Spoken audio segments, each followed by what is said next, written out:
Jeg tænkte, om du ikke lige ville fortælle lidt om generaliseringer og udladelser og forvrængninger, så vil jeg bagefter lige fortælle lidt om typerne. Guf. Det vil jeg meget gerne.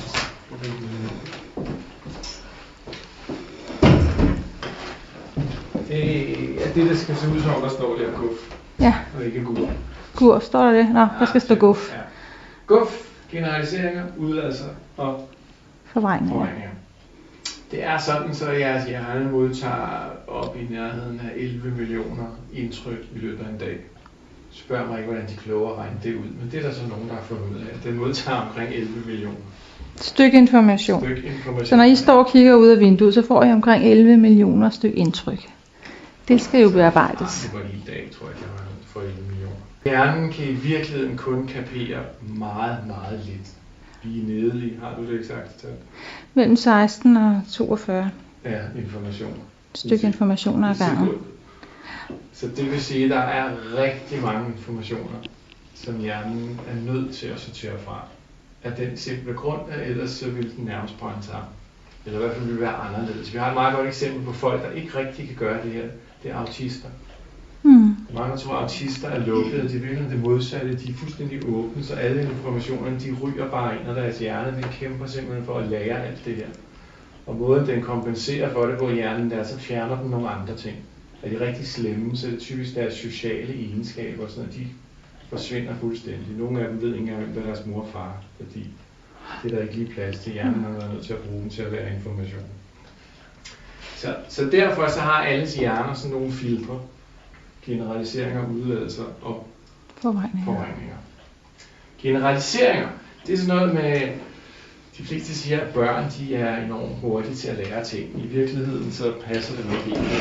Ser man et lille barn, der for første gang ser en hund, så tager det rigtig lang tid. De går nærmest i stå, mens de kigger på den her, fordi de aner ikke, hvad en hund er. Så den skal lige fuldstændig undersøges. Der er 4 poler, der er en næse, den man kan klappe den og røre ved den, og næsen er våd, og tungen er også våd og slikker ind i hovedet. Så det tager rigtig lang tid ligesom at få denne her ind. Når først de så ligesom har set en hund første gang, så gør hjernen det, at den generaliserer. Sådan meget groft fortalt. 4 poler, et eller andet, der lover i den ene ende, noget sort-vådt i den anden ende, en tunge, der hænger ud af lidt sav. Det er en hund. Derfor kan børn også godt, hvis de ser et andet dyr, der ligner en hund, så vil de typisk også sige, at det er en hund, fordi den passer jo lige til de der hurtige generaliseringer. Så siger jeg, nu er vi voksne, det har vi ikke, det har vi alle sammen, sådan nogle klassiske generaliseringer. Svenskere er altid fulde. Det er virkelig en generalisering, der vinder, ikke? Finnere går med kniv.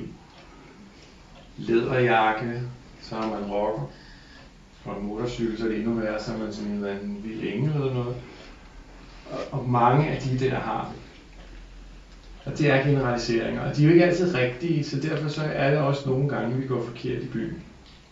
Hvis jeg har været vant til som barn, at når min mor hun rynkede panden, så var hun gal.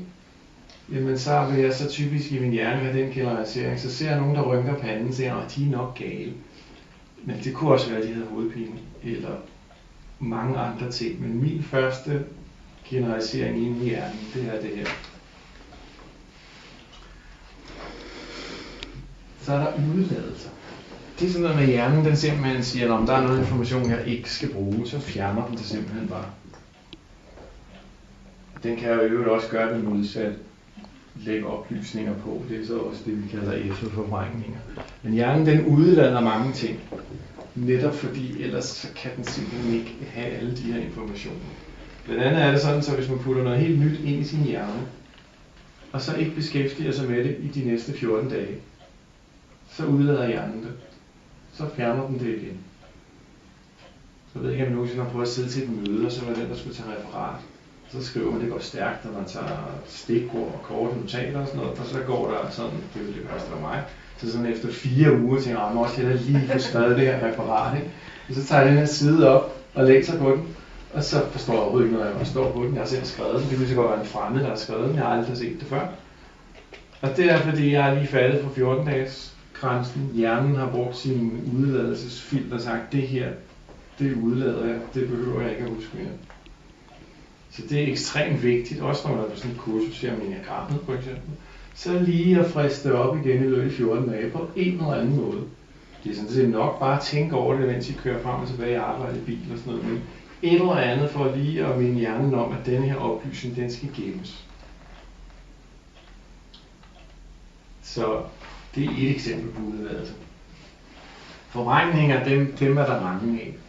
Der er også nogle fysiologiske ting, hjernen kan. Altså vi tror, vi ser noget, så ser vi det ikke. Det kan man mange steder i eksperimentariet. Der kan man rigtig se ting på, hvordan vi forvrænger ting. Vi tror, det er en ting, og virkelig er det noget andet. Fordi hjernen, den fortrænger simpelthen og forvrænger oplysninger. Jeg ved også fra min far og hans brødre. Så min far i mange år fortalte noget, han gjorde i skolen. Det var ham, der klatrede allerøverst op og gjorde et eller andet. Når han så sammen med sine brødre, så siger de, nej, det var da slet ikke dig.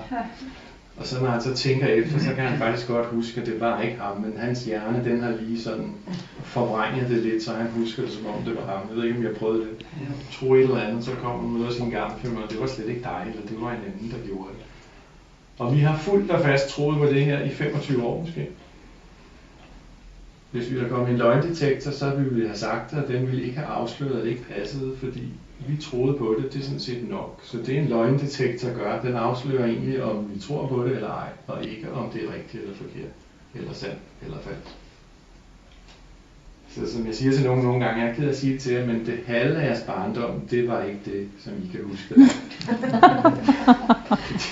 fordi det er bare jeres hjerne, der har fundet på det. Hvis der for eksempel sådan herovre på den anden side, der er der ikke endnu, men står en med en hund, og så gør sådan her, jamen så kan vi jo se, at der er en, der står sådan her med sin hund, men bliver hunden slået, eller bliver den klappet?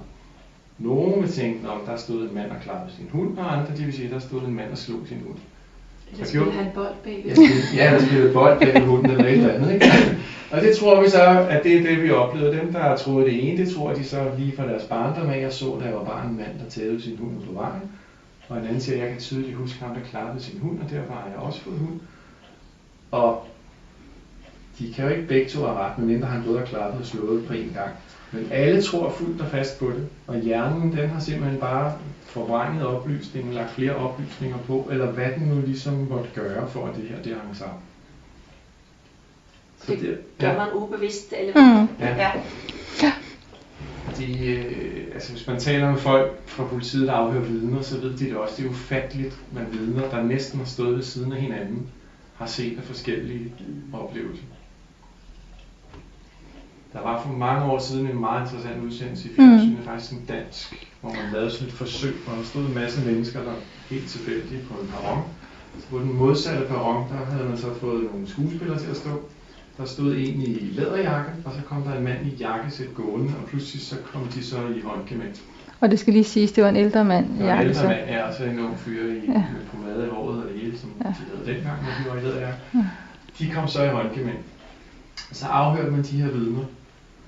For det første er de forskellige ting, og de var alle sammen enige om, at ham i læderjakken havde overfaldet denne her ældre mand. Han havde taget en dolk. Og nogen havde endda set, at han havde trukket en kniv.